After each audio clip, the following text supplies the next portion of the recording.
তোমার সাথে দেখা করতে আসছে। Hello mister. হ্যাঁ হ্যাঁ হ্যাঁ। আরে জন্মই জন্মেছিলা, মায়ের চেহারা নিয়া জন্ম নিতা, আমার চেহারা নিয়া জন্ম নিলাকে?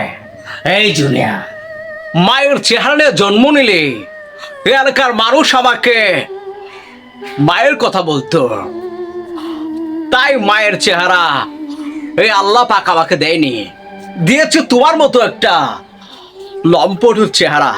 তাই তোমার চেহারা আর আমার চেহারা মিলে গেছে। চেহারা আমার মতো হলেও কথা তো ঠিক নায়ক মান্নার মতো কস। আমি জুনিয়র মান্না, কেমন হইছে কমেন্ট করুন।